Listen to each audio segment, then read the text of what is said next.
comment tu vois l'intelligence artificielle? Très bonne question. Bah, ça fait peur à beaucoup de monde. On prend un Uber comme ça, et puis en fait, le mec, il nous dépose, c'était genre un bâtiment abandonné, tu vois, au milieu du désert. Et là, on s'est dit, purée, c'est bizarre, dans quel plan on s'embarque à tout moment.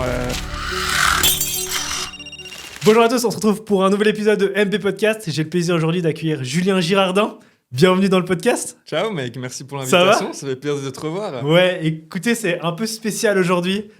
Au-delà d'être un invité au podcast, c'est un ami d'enfance. Et ouais, totalement. On a fait de 13 à 16 le Ouais. CO ensemble. Le CO, exact. On était en cours ensemble, on faisait des Deux conneries originaires ensemble. de la Veuvez. Magnifique. Donc ouais, c'est un podcast un peu spécial parce qu'on va kiffer le moment. Donc C'est c'est ça. trop cool. Julien est producteur, et, il écrit, il a une boîte de prod, il a des équipes maintenant. Et Donc ouais. il a un joli parcours et ça fait plaisir de voir que on a choisi un autre parcours que les études Totalement. directement.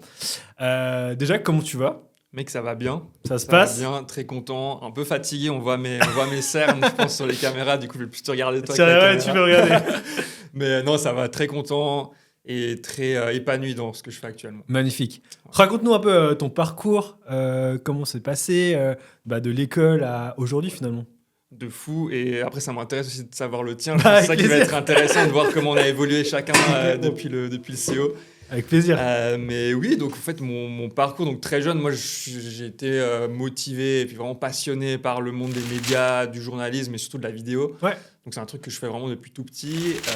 Donc j'ai fait mes scolarités obligatoires et en fait, plus j'avançais, plus j'étais au CO. Donc je m'entourais un peu des gens qui avaient les mêmes passions. Mais en fait, voilà, c'était très amateur tout ce que je faisais. J'avais lancé une petite chaîne YouTube sur laquelle voilà, je faisais soit de la fiction, donc plus Ouais. du court-métrage. Mais j'essayais aussi de faire un peu voilà, des vlogs dans des événements. Ouais, tu faisais de l'urbex aussi. Je faisais de l'urbex aussi, effectivement. Ouais. Ouais. Je faisais même des petites interviews, donc voilà, c'était très large. Bien sûr que j'essayais un peu de percer, tu vois, sur YouTube, un Ouais. peu comme tout le monde, mais je dirais que c'est pas le but premier. Le but premier, c'est juste, voilà, je faisais des trucs, je créais du contenu. C'était comment ne pas juste garder ça dans mes disques durs et partager ça à des gens, Ok, rencontrer cool. aussi d'autres gens via ça. Et en fait, ce qui s'est passé, c'est qu'en 2017, il y a la RTS qui a fait un appel à projet où ils cherchaient un groupe de jeunes. Ouais. Normalement, les appels à projet, c'est surtout pour des boîtes de prod, donc c'est très déjà professionnalisé. Là, c'était vraiment plus chill. C'était Ok. on cherche des jeunes, on veut faire des trucs avec des jeunes. Cool. Donc écrivez-nous. Et à cette époque-là, voilà, je faisais beaucoup de courts-métrages, beaucoup de vidéos avec. Plutôt solo du coup. Alors non, avec Ok. Benoît Colère des Infiltrés Ouais. que tu as reçu dans ce podcast. Oui, c'est juste, justement. ouais. Faut aller voir la vidéo. Je pense qu'il a raconté un peu la même histoire, donc si jamais vous pourrez aller voir la vidéo, il la racontera peut-être mieux que moi. Mais donc voilà, en fait, à cette période-là, on a vu cet appel à projet et on s'est dit, mec, c'est ce qu'on est en train de faire justement des courts-métrages, donc postulons. Ouais. Alors notre dossier, voilà, il était clairement pas béton, on n'avait pas encore l'habitude du milieu, on savait pas comment postuler un appel à projet finalement, Ok. mais on a quand même essayé, on s'est dit, vas-y, on n'a rien à perdre. Ouais. Et en fait, suite à ça, on a été sélectionné pour participer en fait à la création de ce qui est aujourd'hui Tataki. Ouais. Et en fait, c'est une période voilà, où la RTS se développait beaucoup dans le digital notamment, Ok. et cherchait voilà, de s'entourer de forces, que ce soit et de jeunes, mais aussi de boîtes de prod, Ouais. pour créer ce média. Et Ouais. donc, on a participé à la création de Tataki, je le dis avec un peu de Incroyable. fierté, même si voilà, c'était des équipes débuts, de la RTS quoi. qui étaient à l'origine de Ouais. ça, mais on a été parmi les premiers créateurs. Mhm. Où voilà, on faisait plutôt du court-métrage au début, donc c'était une époque aussi où Tataki était très large en termes Ouais. de typologie de contenu. Et maintenant, ils ont un peu plus convergé vers voilà, du contenu un peu plus lié à la société. Ok. Mais donc voilà, c'est en 2017, du coup, grâce à ça, que j'ai pu mettre un peu mon pied dans la porte Ouais. de la RTS. Ce qui est un peu le plus dur, j'ai l'impression, en Suisse, c'est toujours de mettre un peu ce pied dans la porte. Ok. Mais ça avait toujours été un peu mon rêve de bosser pour la RTS. Ouais. Donc là, vraiment, j'étais très content. Et ça a marqué un peu le tournant où je suis passé de faire des vidéos sur YouTube sans être payé juste pour le fun Mhm. à ok, ça devient un peu professionnel. Je fais les mêmes trucs que je faisais avant, seulement que voilà, il y a quelques contraintes en plus, mais je Ouais. suis payé pour ce que je fais et je suis surtout valorisé. Ouais, c'est C'est ça qui est incroyable. important parce qu'on n'était pas méga payé au début, mais Ouais. on était valorisé, c'est ça qui était important. Et après, voilà, de fil en aiguille, dès 2018, en fait, j'ai pu faire aussi quelques connexions avec Couleur 3, Ok. un animateur Qui est une branche de la s'appelle- RTS, hein. qui appartient à la RTS. Ouais. En fait, la RTS, il faut vraiment le voir comme un énorme paquebot où il y a toutes les chaînes de télévision Bien et sûr. toutes les chaînes de radio. Ouais. Couleur 3, la première, option musique. Et souvent, on ne sait pas que c'est rattaché à la RTS, Ok. comme Tataki d'ailleurs. Beaucoup Ouais. de gens ne savent pas que ça appartient à la RTS. Mais ça fait partie en fait de la SSR. Ok. Et donc voilà, via un ami de Tataki avec qui je faisais aussi des trucs, il m'a présenté à cet animateur qui s'appelle Geos, qui bosse pour l'émission Nayuno, qui est l'émission de rap, Ok. et avec qui on s'est aussi très vite connecté. Qui est MC OD, non, lui? C'est plus DJ Vince Lee, Ok. qui est MC OD. Après, de temps en temps, Geos fait du MC. Ouais. Je sais pas s'il appréciera ça, mais oui, il prend un peu le mic, mais c'est surtout voilà, aussi avec DJ Vince Lee qui mixe souvent OD notamment, mais aussi à Zurich et dans plein de boîtes. Ok, cool. En Suisse et ailleurs, et Romain Rousseau aussi qui faisait partie de cette team un peu de Nayuno au sein de la RTS et de Couleur 3. Et voilà, en 2018, on s'est aussi connecté un peu de fil en aiguille, et un jour il m'appelle comme ça, il me dit mec, cet été j'ai trop envie de faire des micro-trottoirs au Paléo, est-ce que tu es chaud? Et bien sûr que je suis chaud. Vas-y, chaud. Et il faut se dire qu'à cette époque-là, bon, c'est 2018, donc en fait je venais de commencer le gymnase où je finissais le CO, c'était un peu à cette période de transition. Donc j'étais encore en études, j'étais pas employé par Tataki, même ce que je faisais chez eux, c'était Pour freelance, sous mandat, en freelance, ouais. c'était une story Snapchat par mois, ce genre de choses. Ok. Et donc en plus j'ai cumulé donc ce micro-trottoir que j'ai fait pendant l'été 2018 au Paléo. Ouais. Et c'est après suite à ça que j'ai aussi un peu plus marché dans la direction de Couleur 3, Ouais. et surtout Nayuno en fait en particulier qui ont continué de me solliciter pour tourner, monter notamment des interviews liées au rap. Ouais. On a fait aussi une série de reportages sur les lieux mythiques du rap en Suisse. Donc là, c'était aussi un projet un peu plus documentaire, déjà plus ambitieux. Et voilà, c'était vraiment une expérience hyper intéressante. En parallèle, je gardais toujours Tataki en même temps. Ouais. Et j'ai quitté Tataki en 2020 parce que voilà, moi je faisais story Snapchat, c'était un peu la fin de Snapchat. Ouais.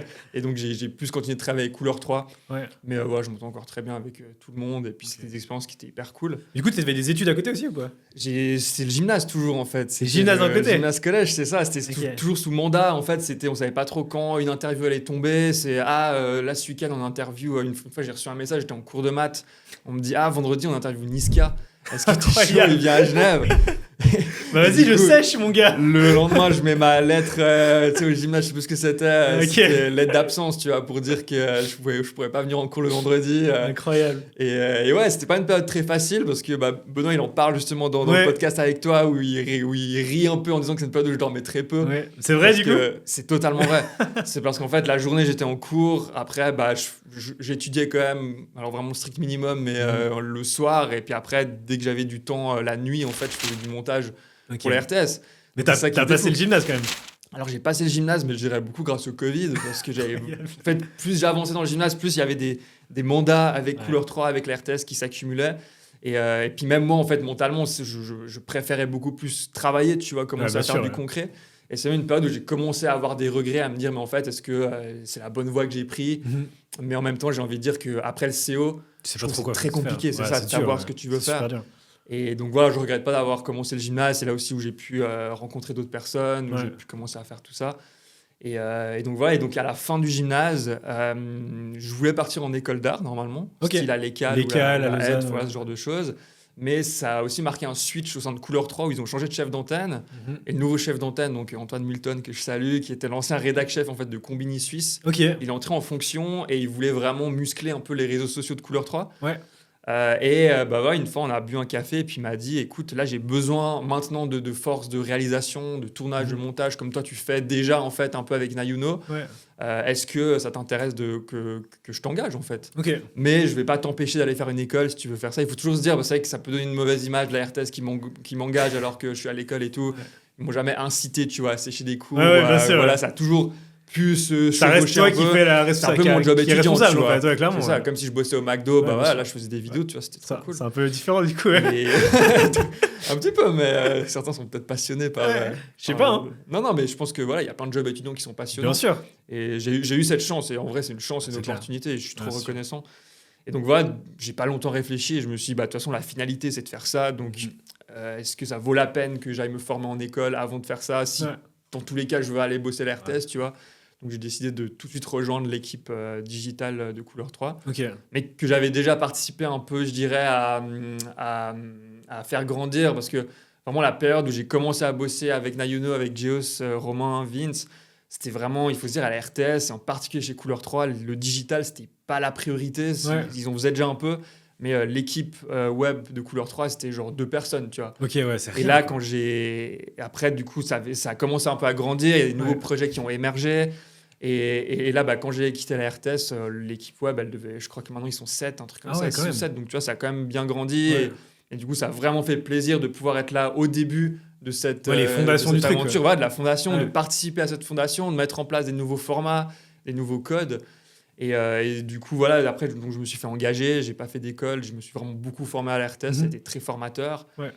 Et là, donc il y a un an, donc c'était en 2024, en janvier 2024, j'ai donné ma démission à la RTS Ok. parce que voilà, j'avais envie de nouveaux challenges, un peu de voler de mes propres ailes. Et donc j'ai monté une entreprise qui s'appelle Nuée, comme une nuée d'oiseaux, ça fait le Ok. parallèle avec les ailes, Magnifique. que j'ai monté avec d'autres associés, dont les infiltrés, Jonas Schneider aussi, qui était à la RTS à l'époque et qui maintenant a plusieurs business et qui est vraiment quelqu'un que j'admire beaucoup dans le milieu de l'entrepreneuriat lié aux Magnifique. médias. Et surtout, Romain Rousseau, que j'ai rencontré à peu près dès le départ de mon engagement à la RTS. En fait, bien avant, c'est lui qui a participé avec Geos aussi et Vince à me donner mes premiers mandats. Ouais.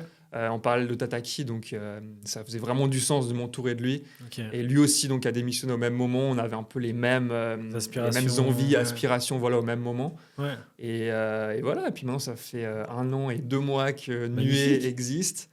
Et on continue de bosser encore beaucoup avec la RTS. C'était notre premier client, hein, bien sûr. C'est aussi une grande chance qu'on a eue. Et là, maintenant, ça nous permet aussi de s'associer à d'autres marques, d'autres entreprises, bien sûr, d'autres médias aussi de temps en temps. Et puis, du coup, avec Nuée, vous êtes à combien en temps plein ou il y a combien de collaborateurs qui... Donc, Romain et moi, on est à 100%. Ok. Les infiltrés, actuellement, ils sont à 20%. Ils ont baissé un peu leur taux parce qu'ils ont leur studio de production aussi, Studio Abstra, à gérer de leur côté. Ouais, bien sûr, ils font aussi, donc ils veulent aussi faire grandir les infiltrés qui sont en fait devenus une marque, qui sont devenus un duo d'influenceurs, un média presque à eux-mêmes, c'est ça. Donc ils doivent toujours jongler un peu entre des engagements liés à Nuée et leurs engagements plutôt perso. Ce qu'ils ont fait que maintenant ils ont réduit leur pourcentage et puis on essaie encore de trouver un peu le modèle qui conviendrait convient le à mieux. tout le monde, c'est ça. Ouais. Pour leur donner de la liberté, tout en s'engageant quand même dans Nuée parce qu'ils veulent vraiment faire les deux au mieux. Donc c'est toujours un équilibre un peu à trouver. Ouais, c'est clair. Et donc Jonas, lui, il est associé uniquement de la boîte, donc il n'a pas de pourcentage dans la boîte, mais il est très présent, il s'implique beaucoup. Et je pense que ça devait se calculer en pourcentage, on pourrait arriver à un chiffre, mais pour l'instant, il est uniquement associé. Ouais. Et on a 2 employés à 60 et 50, sauf erreur. Ok, donc ça fait un effectif de 3-4 personnes quand même à 100% presque. Ouais, si on compare, des 100%, exactement. Pour une boîte qui a 1 an et demi, c'est cool. Enfin, on est content. Après, encore une fois, on a eu beaucoup de chance d'avoir les RTS parmi nos premiers clients, ce qui n'est pas la chance de toutes les boîtes non plus. Bien sûr. Donc je sais pas où on serait, tu vois, si on n'avait pas eu ça. Et puis on a bénéficié aussi d'un gros réseau et c'est des mandats aussi qu'on faisait avant à peu près en parallèle de la RTS. Moi, j'étais à 60% à la RTS, donc j'ai toujours eu un peu un 40 d'indépendants freelance que j'ai converti à peu près dans la boîte. Mais c'est cool. Cool, magnifique. Et toi moi, ton parcours depuis la fin du CO. Moi, écoute, c'était. Moi, je suis parti en apprentissage bancaire, du coup. J'étais un peu le seul gars de la classe qui est parti en apprentissage. Et en fait, j'ai découvert le e-commerce en 2018. 18-19 ans, j'avais. Et en fait, je suis tombé amoureux de ce truc. J'ai kiffé tout le côté création de marque, entreprise. C'était un peu les débuts. Faut revenir un peu en 2018, 2019, c'est un peu la jungle. Mais c'est ça, en fait, j'ai l'impression que soit le e-commerce, le monde du digital. T'avais pas des Yomi et des gars qui étaient dessus. Donc, en fait, t'avais ce côté où finalement, est-ce que ça fonctionne ou pas? T'avais un peu ce cadre où tu savais pas trop où te positionner parce que t'emportais des trucs de Chine, etc. Donc, tu faisais vraiment du dropshipping. Et j'ai vraiment fait mon expérience là-dessus. Donc, officiellement presque 2019 à 2021. Et puis après, quand il y a eu le Covid, en fait, on a ouvert l'agence de marketing. Parce qu'il y a des gens qui toquaient à notre porte en disant OK, on est entre les 2 vagues là, c'était la merde la première vague. Vous pouvez nous aider. Et en fait, l'idée c'est que ils voulaient de l'aide, mais ils n'avaient pas de cash. Évidemment, Covid, c'était un peu la merde. Totalement. Et du coup, on a mis en place un abonnement en fait, où on accompagne les PME et les indépendants dès 150 francs par mois. Et en fait, on faisait tous leurs demandes digitaux par rapport au marketing digital. Et si dans 3 mois, 6 mois, 12 mois, ça allait mieux, on a augmenté les prix sans augmenter le niveau de service. C'est un peu le concept là. Lié, mais lié à l'évolution de la boîte. Lié à l'évolution de la boîte, tu vois. L'idée, c'est pas de défoncer les entrepreneurs dès le début, mais plutôt de les accompagner. Et puis un an plus tard, quand ça va bien, ok, là, on rediscute. C'est un bon challenge parce que vous, ça vous motive. Nous, ça nous motive à aller que l'entreprise, elle croit, quoi, justement. Ouais. Et c'est marrant parce qu'au début, en fait, on était à 50 francs l'abonnement. Ok. Et genre, aujourd'hui, j'ai encore un client historique qui a un abo à 50 francs, tu vois. Ok, incroyable. Genre, qui a pas bougé. Mais du coup, sa boîte a pas évolué. Si, elle a monstrueux bien évolué, mais en fait, moi, je me vois tellement mal parce qu'avant, c'était pas le but. On n'avait pas réfléchi à ce concept-là. Oui. Et c'est arrivé un peu par la suite. Et en fait, je me vois trop mal arriver et dire maintenant, l'abonnement que t'as, il vaut 500, 600 francs, tu vois. Ouais. Donc, on a laissé comme ça. Oui, ça fait partie des premiers. Nous, ça cool, ça fait plaisir. Clients, Et puis aujourd'hui, du coup, j'ai une boîte d'investissement. Et du coup, je participe à différents projets en prenant des parts dans les boîtes en tant qu'investisseur.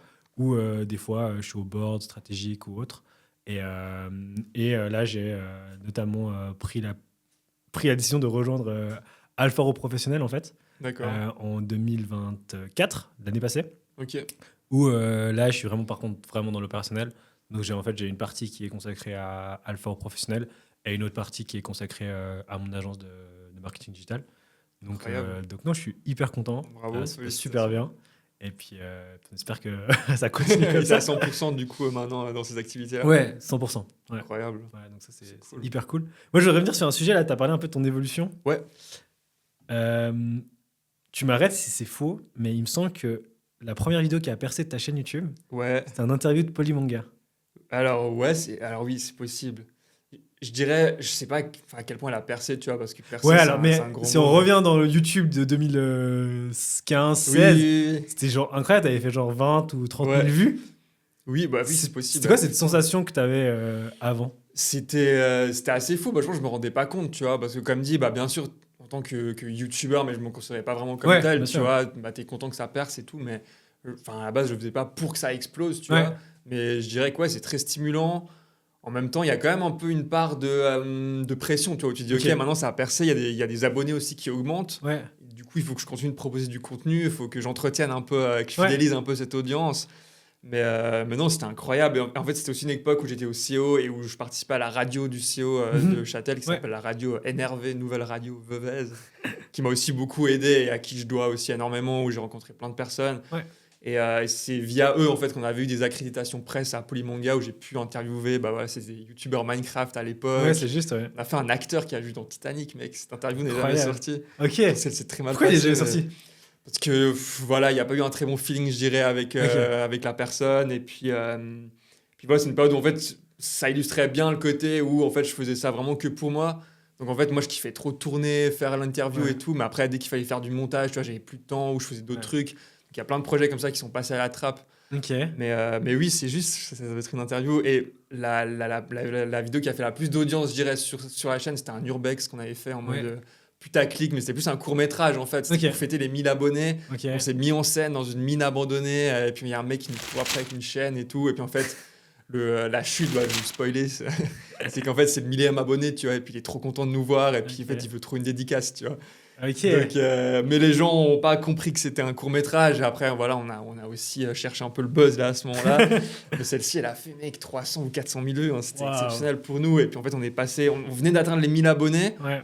Et on a jump de 1000 à 5000 en quelques jours après la sortie de la vidéo. Ouais. Mais voilà, on n'a pas trop capitalisé là-dessus. On aurait dû suivre un peu ce flow et faire encore plus de contenu lié à cette thématique. Ouais. Mais c'était difficile. Et comme dit, on faisait ça pour la passion. Donc... Pour mettre un peu dans le contexte, aujourd'hui, c'est vrai que tu fais 300 000 vues. Je ne veux pas dire que c'est facile, vraiment, loin de là. Hein, mais qu'avec les réseaux sociaux comme TikTok ou YouTube Shorts, c'est beaucoup plus simple qu'il y a 4, 5, voire 6, 7 ans même, de faire 300 000 vues sur une vidéo YouTube, donc en format beaucoup plus long, 25, 35 minutes. C'est quoi aujourd'hui la perspective, l'observation que tu fais en fait avec cette consommation qui est éphémère presque. En fait, c'est hyper intéressant parce que comme tu dis, en fait, c'est les plateformes qui ont changé où maintenant tu peux faire ça mais sur TikTok et moi ça me met un peu de nostalgie parce qu'il y avait une période de YouTube mais tu vois qu'on a connu toi et moi où tout le monde pouvait se lancer sur YouTube, tu faisais des petits trucs, les mecs ils se filmaient dans leur chambre, tu vois. Et maintenant, c'est devenu un peu plus ça sur TikTok, Ouais. mais sur une vibe différente parce qu'on est sur du format ultra court et on peut moins prendre le temps comme on pouvait le prendre à l'époque sur YouTube et vraiment créer un univers. Ouais. Mais après, je pense que l'observation, c'est aussi les méthodes de consommation ou sur TikTok, Instagram, sur les Reels. En fait, c'est le public qui est tout le temps sollicité, qui reçoit des contenus à visionner. C'est plus lui qui va les chercher et vraiment décider. Alors, il peut scroller si le contenu l'intéresse pas, mais c'est plus la personne qui va aller taper dans la barre de recherche Urbex qui tourne mal. Voilà, tu vois. Alors que YouTube, c'était ça un peu à l'époque, c'était plus dur aussi de faire des vues parce que, comme tu disais, c'est du format long. Et alors, il y avait toujours les suggestions, mais ça touchait déjà une niche qui, je dirais, était intéressée par l'urbex, par ces thématiques, ou des gens qui allaient carrément taper ça dans la barre de recherche. Et voilà, c'est vrai que maintenant, les plateformes ont changé et puis on est dans un mode de consommation totalement différent, mais qui est aussi lié, alors je vais faire des grandes théories sur la fast fashion et sur tout ça, mais qui est aussi lié au fait que maintenant on n'a plus le temps et on attend que les choses elles viennent à nous, tu vois, et on veut en permanence se faire proposer des nouveaux contenus avec les algorithmes aussi clair. Qui étaient moins développés, je pense, à cette époque. Parce que là, j'ai fait une réflexion, c'est marrant qu'on en parle aujourd'hui. Cette semaine, j'ai regardé des vidéos du Studio Bagel d'il y a 10 ans presque. Ouais, ça mal vieilli. Hein. Et, non, ça va. Ça va. Mais en fait, je me suis dit, c'est fou la prod qu'il y a pour une vidéo de 6 minutes. Ouais. Tu dis à l'époque ou aujourd'hui, du coup ? À l'époque, je trouve que il y avait, c'était une vidéo qui durait 6 minutes, grosso modo. C'était déjà long, en fait, avant. Et ça dure 6 minutes et tout le monde qui est mis en place. Alors qu'aujourd'hui, tu vois, tu as des prods qui sont beaucoup plus grosses, mais c'est des formats qui durent peut-être 45 minutes, voire 1 heure, et tu le visionnes depuis ta télé, enfin, tu vois, en canapé avec la télé liée à YouTube, quoi. Totalement. Mais ça, c'est hyper intéressant aussi. Et puis, j'ai oublié de le dire, mais c'est aussi sur YouTube, maintenant, je constate cette professionnalisation, tu vois, des vidéos où j'ai l'impression que les vidéos les plus consommées, tu vois, si tu prends du Squeezie, du Inoxtag ou autre, c'est des vidéos qui sont surproduites. Derrière, tu as des boîtes de production, tu as des équipes, et c'est super, tu vois, pour ces créateurs-là, parce qu'ils se positionnent maintenant comme des concurrents presque directs, tu vois, à la télévision et à plein d'autres médias. Mais c'est vrai que c'était moins le cas à l'époque. Après, il y a eu des studios Bagel. Je sais pas si à cette époque, ils étaient déjà associés avec Canal. Je suis pas sûr. Canal.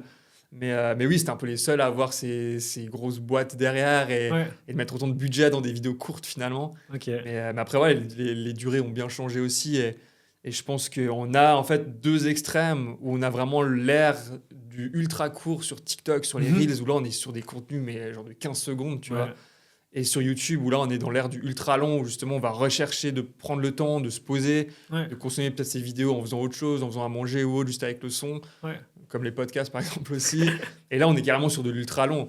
Donc, et on a plus trop, finalement, j'ai l'impression de contenu médium, tu vois, de 10-15 minutes. Il n'y a plus un 15-20 minutes comme on avait, on se posait, tu avais 20 minutes. En fait, de temps en temps, notamment nous, ce qu'on faisait avec la RTS, c'est toujours dans ces zones-là, mais je dirais que c'est un timing qui est compliqué parce que c'est pas assez dynamique que des vidéos de 15 secondes. En même temps, tu peux moins aller en profondeur que des vidéos de 45 minutes. Mais ouais, c'est hyper intéressant. Et ça m'intéresse du coup, quand tu écris une vidéo, du coup, tu te projettes pour la projection de la vidéo, des différents épisodes, d'avoir ce trou en fait de soit tu fais 1 minute 30 et du coup tu vas condenser en 1 minute 30, et soit tu fais 45 minutes, mais en fait, pour avoir 45 minutes de contenu et en même temps dynamique, faut avoir des plans, faut avoir des rushs. Comment tu organises le truc ? C'est compliqué, surtout que souvent on fait le chemin inverse, où en fait on va d'abord réfléchir, sous le modèle par exemple d'une commande pour un client. Souvent ils vont venir en nous disant en fait on veut des vidéos pour TikTok qui font 15 secondes, et on a cette contrainte de temps, tu vois, et en fait le format on doit le penser déjà avec cette contrainte. Donc je dirais que voilà, ça fait qu'on doit moins choisir en combien de temps on l'a fait finalement.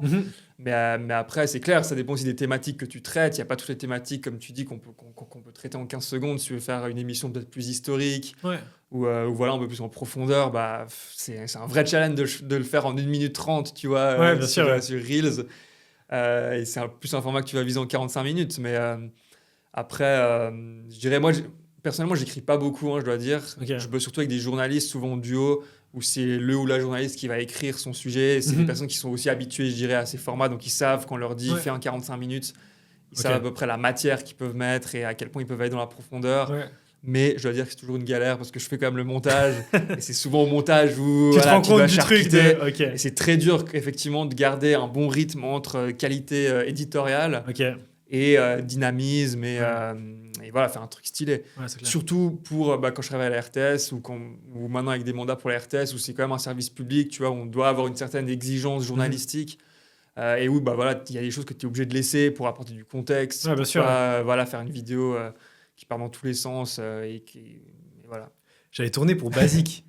Ah oui, c'est juste, ils sont venus te voir. Ouais, j'étais Incroyable. allé tourner pour Basic pour de l'immobilier. Avec Léa Husneau. Non, je crois que j'ai vu un Charles. Ah oui, putain, c'était Charles Redman. Ouais, je pense Ah oui, que ouais, oui. Du coup, ouais, c'était cool. Dédicace à toi, Charles. Charles C'était la première fois que je voyais un peu l'envers du décor Oui. d'une prod. Ah, comme c'est ça, cool. donc C'était récemment? C'était il y a un an en fait. Ok. C'était un an et puis c'était diffusé en septembre l'année passée. Ok, Ouais. trop bien. Donc ouais, c'était cool. Première C'est fois une que bonne je voyais expérience pour toi. T'as Ouais, aimé franchement, un ouais. peu à te prêter au jeu? Pas du tout à l'aise, tu vois. Vraiment, tu fais des plans, tu fais des choses. Moi, c'est pas du tout mon monde, tu vois.